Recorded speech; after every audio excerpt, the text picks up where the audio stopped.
children, we enter the world with nothing but who we are.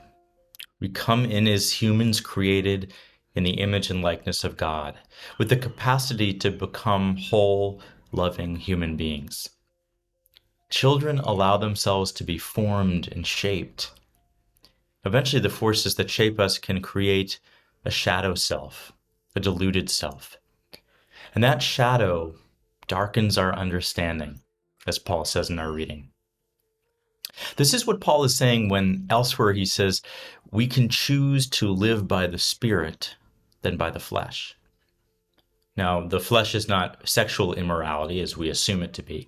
It simply means earthly things, things not of God, or better said, things not aligned with God's Spirit.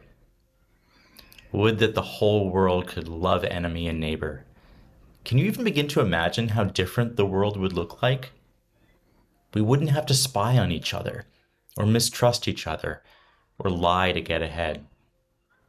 Those things are delusions. They get in the way of God's kingdom. But where is this kingdom? Where is this utopia? As Cynthia Neen says, it's very, very slow work. One by one, a person's heart is transformed, touched by grace, and they shift. Are we ourselves not proof of this? I know as I look back on my 38 years, I have shifted slowly away from past delusions into a gentler, softer, and kinder way of being. And I still have plenty of delusions yet to abandon. But I'd rather abandon those than my true self. Lent is a time of metanoia, of transformation.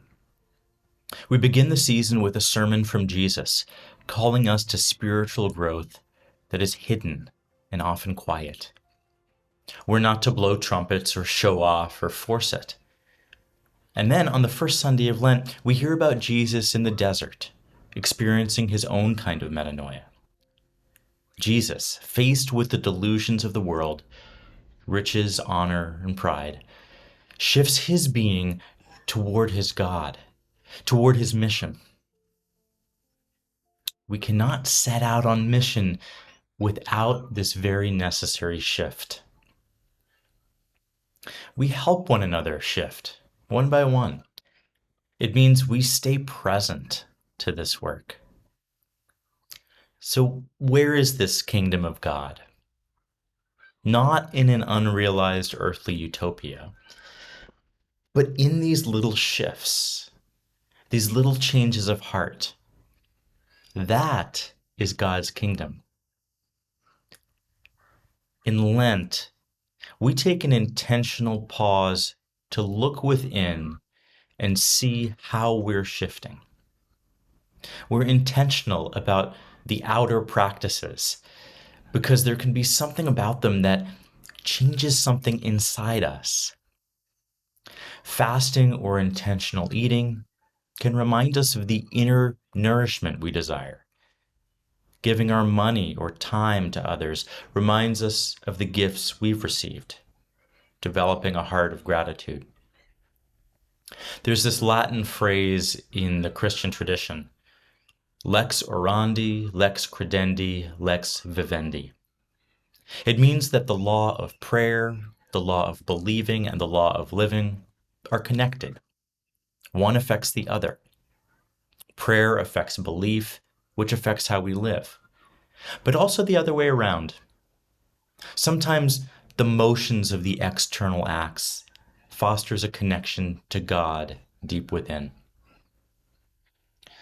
How are we going to put away our old selves?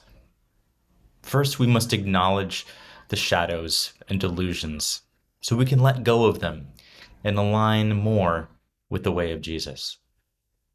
This is how we shift slowly toward God. This is how we transform. May we each be open to the Spirit and receive the grace needed to transform our hearts.